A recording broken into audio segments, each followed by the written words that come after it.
Long before it became a national institution, Soul Train was a scrappy local production with a big idea behind it. In the mid-1960s, Chicago television station WZIU aired several dance programs featuring black teenagers, and audiences responded enthusiastically. Don Cornelius, a radio DJ and news reporter in the city, noticed the same energy at live music events he hosted at local high schools, which he had started calling the Soul Train. He believed black music and culture deserved a real place on television, not just a supporting role. That belief became reality on August 17, 1970, when Soul Train debuted on WCIU as a live afternoon show. It was modest by any standard, black and white cameras, a tight budget, and a first episode built around musician Jerry Butler. But it had genuine heart, and that came through the screen. Cornelius hosted with a young local dancer named Clinton Gent, who would later move into a behind-the-scenes role. Chicago was only the beginning. Within a year, Cornelius set his sights on national syndication. He found a partner in Johnson Products, maker of the Afro Sheen hair care line, which agreed to sponsor the show's expansion beyond Chicago. Soul Train launched in 7 cities at first: Atlanta, Birmingham, Cleveland, Detroit, Houston, Los Angeles, and Philadelphia, and the response was immediate. By the close of its first national season, it had reached all 25 of its target markets. At the time, there was almost nothing else like it on American television. A public broadcasting program called Soul was the only real precedent for a nationally aired show built by and for black audiences. Soul Train filled that gap, and then some, becoming a launching pad for R&B and soul artists and later hip-hop performers, all eager for a stage that felt like home. The show quickly became a Saturday ritual for families across the country. Author Nelson George, who later wrote a history of the program titled The Hippest Trip in America, described watching it every week as a child in Brooklyn, first on a small black and white television, then later in color, and trying out the dance moves at school events afterward. According to George, Soul Train shaped far more than musical taste. It influenced how viewers dressed, styled their hair, and carried themselves. The show arrived at a pivotal moment in American history, not long after the civil rights movement had reshaped the political landscape, and as the first black mayors were taking office in major cities. Rather than dwelling on struggle, Soul Train offered pride, joy, and celebration, and in doing so, it opened doors commercially as well, becoming one of the first programs where major advertisers spoke directly to black consumers on a national scale. Don Cornelius wasn't simply the face of Soul Train. He was its architect. His deep voice and unflappable, cool demeanor became inseparable from the show's identity. NPR's Michael Martin once observed that Cornelius seemed to glide to the broadcast unbothered, guiding the show the way a pilot handles turbulence.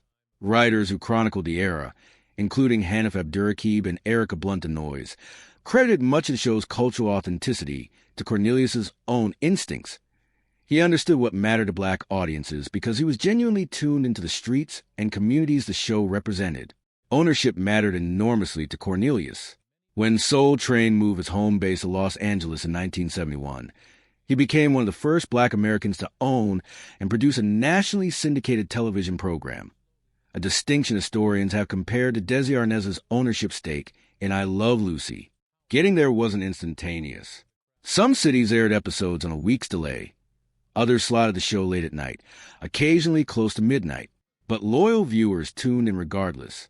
One fan recalled watching with his family in a mostly white Vermont town and feeling a rare sense of representation and connection to the broadcast. Missing an episode meant missing out on the conversation the following Monday. Cornelius hosted virtually every episode himself from 1971 until 1993. The sole exception being an episode near the end of Season 4 hosted by Richard Pryor. In the mid-1980s, Tribune Entertainment took over the show's syndication, but Cornelius remained its creative anchor. He stepped back from hosting duties in 1993 after 22 seasons, though he continued working behind the scenes. A rotating cast of hosts followed, including comedian Mr. Clark starting in 1997, actor Shamar Moore beginning in 2000, and Dorian Gregory from 2003 onward. The new faces brought fresh energy, but many longtime fans felt something essential had been lost without Cornelius at the microphone. If Cornelius provided the vision, It was the dancers who gave Soul Train its unmistakable pulse.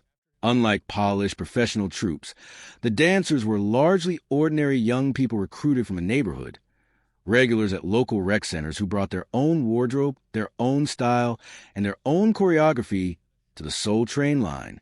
Writer Erica Blunt DeNoise has pointed out that nothing else on television at the time put everyday kids in the spotlight the way Soul Train did. Word spread quickly, and soon hopefuls were lining up for a chance to appear on camera. For the dancers themselves, the experience was transformative. Cheryl Song, one of the show's standout performers known for her long hair and distinctive style, described the freedom of losing herself in the music. Fellow dancer Randy Thomas said the show gave people without industry connections an actual foothold in entertainment. Cornelius, in Thomas's telling, gave professional musicians a mainstream platform while giving amateur dancers a place to simply be themselves. Dancer Monique M.O. Chambers remembered the camaraderie behind the scenes, saying the group functioned like a family even as the cameras made the set look far larger than it actually was. The bond between the dancers and the musical guests who performed became part of the show's signature magic. Writer Christopher Lehman described their relationship as symbiotic. Singers supplied the songs, dancers supplied the raw energy, and together they created moments audiences couldn't get anywhere else. The Jackson 5's famous 1973 performance of the Robot Dance, for instance, was reportedly something the group had actually picked up by watching the Soul Train dancers themselves. Guests like Marvin Gaye sat casually among audience members between performances, while Al Green's live vocals were remembered by Blunt DeNoise as having an almost church-like power that demanded full attention. For all its glamour, Soul Train's backstage reality was far less polished than its broadcast image.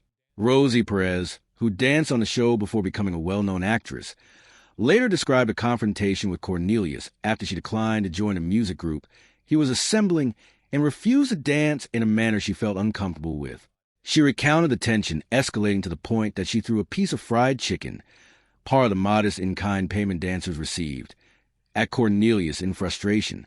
Nelson George has said the fallout from that dispute effectively ended her standing as one of Cornelius's favorite dancers.